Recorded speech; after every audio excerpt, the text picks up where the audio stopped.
Hello friend, welcome to my YouTube channel. My name is Nikita Kumari and I am a banking aspirant like you all guys.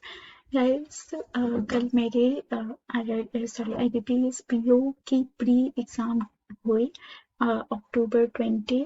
Shift मैं बता दूं अपना, तो मेरी जो shift थी वो थर्ड शिफ्ट थी। 1 बजे वाली जो शिफ्ट थी ना, 1 बजे जो एंट्री करनी थी उस शिफ्ट में मेरी पड़ी थी।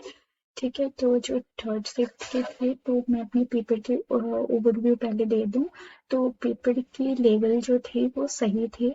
मतलब कह लो इजी टू मॉडरेट थे। इंक्लाइंड इजी की तरफ में थोड़ा ज्यादा था, मतलब पीओ के हिसाब से आप कर सकते थे, डुएबल थे। 60+ अटेम्प्ट लोगों के बन रही थी, बहुत लोगों के 65+, 60+ अटेम्प्ट बन रही थी। ठीक है, तो मैं अपनी बात करती हूँ।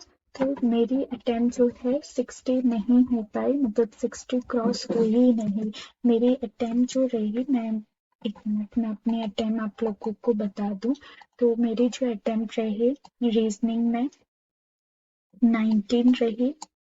ठीक है, रीजनिंग में 19 रही।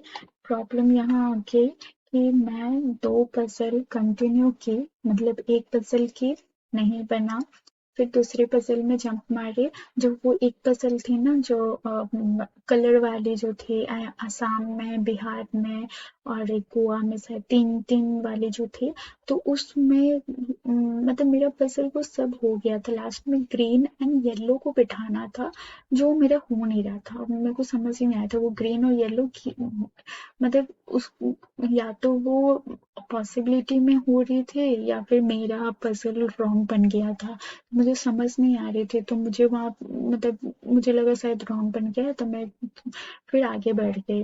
ठीक है, तो आगे बढ़ी तो दूसरा पजल जो आया था, वो जो साउथ देख रहे थे, नॉर्थ देख रहे थे, वो वाली जो थी ना, 3 लोग नॉर्थ देख रहे, बाकी लोग साउथ देख रहे, तो वो थी जिसमें ना मेरा कंडीशन एक जो था, एस और टी का जो कंडीशन था कि एस और टी में जितने लोग बैठने थे उससे 2 ज्यादा टी के राइट की लेफ्ट तरफ में, पता नहीं ऐसे कुछ कंडीशन था, बैठने थे। ठीक है ना, तो मैं पता नहीं वो कंडीशन को पुट ही नहीं कर पा रही थी। मैं मतलब पता नहीं क्या बोलते ना कि जब बुरा दिन होता है तो बस हो ही जाता है बुरा। इजी इजी पजल, वो टफ नहीं था, वो इजी था। लास्ट में मैंने बनाया, बन गया था। लास्ट में मेरा पजल बन गया था, उससे कि मैं सिर्फ एक ही क्वेश्चन अटेम्प्ट कर पाई, मैं पूरा क्वेश्चन नहीं अटेम्प्ट कर पाई, 1 से 2 ही अटेम्प्ट कर पाई उस क्वेश्चन के।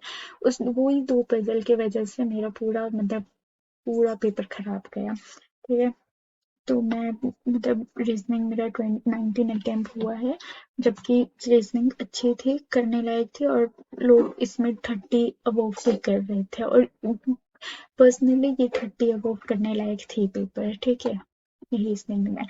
ठीक, फिर मैं बात करूंगी इंग्लिश की। तो इंग्लिश जो थे इजी थी, अच्छी थी, मतलब इतनी भी टफ मुझे लगी नहीं।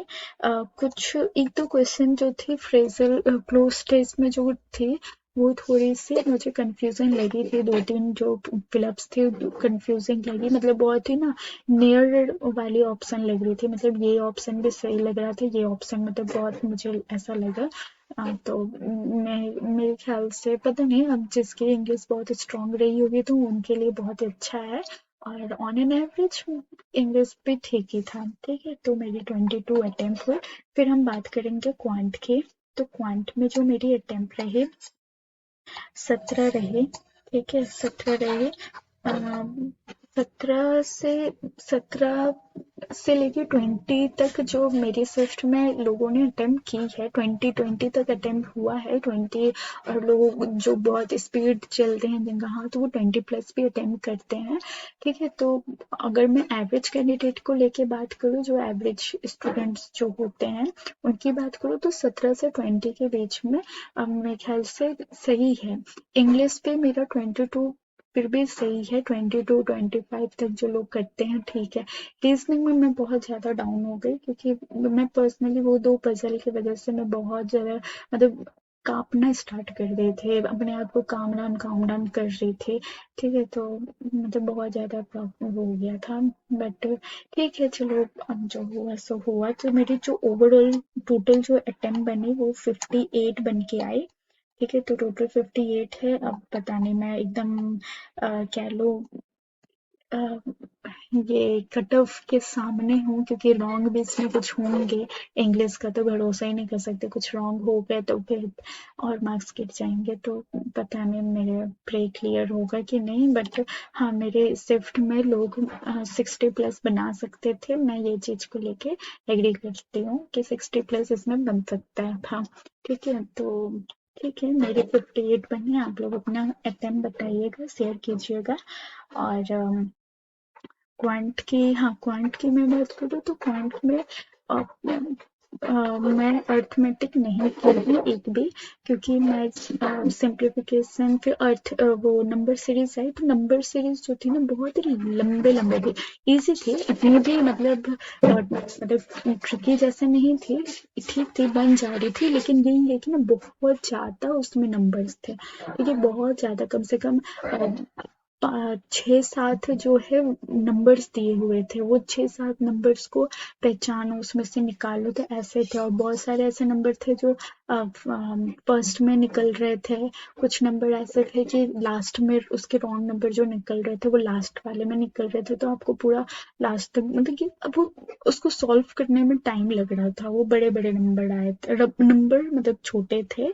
ठीक है, डिजिट्स छोटे वाले में थे, लेकिन बहुत सारे नंबर्स में दिए गए थे। ठीक है, तो जिस वजह से नंबर सीरीज थोड़ी सी कह लो क्वांट, जिस वजह से थोड़ी कैलकुलेटिव कह ला गई। ठीक है, और जो डीआई आई थी, 2 डीआई आई थी, तो मैंने दोनों ही डीआई बनाई।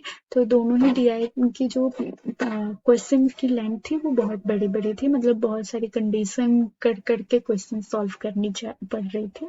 तो कैलकुलेटिव थी, बट ठीक थी, करने को तो सब कर सकते हो, लेकिन वही कैलकुलेटिव थे। तो उस हिसाब से 20 या 22-25 लोगों ने अगर अटेम्प्ट किया है।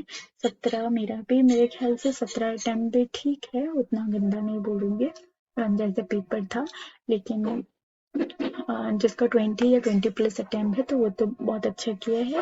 और रीजनिंग में बस मेरी प्रॉब्लम हो गई थी, जिस वजह से मुझे प्री को लेके थोड़ा डाउट लग रहा है कि निकलेगा कि नहीं।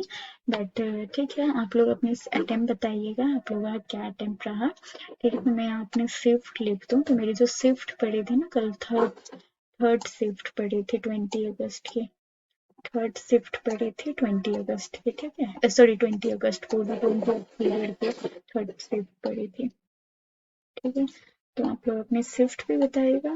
और साथ में चलो ये तो हो गया है। मैं ऑफ कोर्स मेंस की तैयारी करूंगी ही, क्योंकि लास्ट ईयर भी ऐसा ही कुछ हुआ था मेरे साथ कि मैंने कम अटेम्प्ट किया था और 0.5 से मैं निकल गई थी, मतलब क्लियर कर ली थी प्री। तो मेंस की तब भी तैयारी की थी मैं, लेकिन मेंस में मैं एकदम बैठ गई थी। मतलब लाइक रीजनिंग खोला, मैं चुपचाप से बैठी हूँ। मैं मुश्किल से 4 क्वेश्चन बनाई थी, मुझे अच्छे से याद है। मुझे मेरे जो ओवरऑल जो मेंस की जो मार्क्स बनी थी, इंग्लिश क्वांट सारी को मैं कैलकुलेट अगर करूँ तो 20 मार्क्स बनी थी पूरे पेपर में। 200 टू सॉरी कितने भी होते, 225 की होती है ना, तो 225 में सिर्फ 20 मार्क्स मुझे मिले थे। मतलब बहुत ही गंदा पेपर गया था, मैं बैठ गई थी, मुझे कुछ आ ही नहीं रहा था। इसीलिए वो ग्रांटेड नहीं लेना है, मेंस की तैयारी करो। इसमें अगर नहीं भी हुआ तो आगे और भी अपॉर्चुनिटी है, एसबीआई है। ठीक है, तो उसके लिए करना ही है। सो जिनका भी अटेम्प्ट ये 55 से लेके और 60 प्लस रहा है, तो मैं यही बोलूंगी कि आप लोग अपना मेंस की तैयारी करना स्टार्ट कर दें।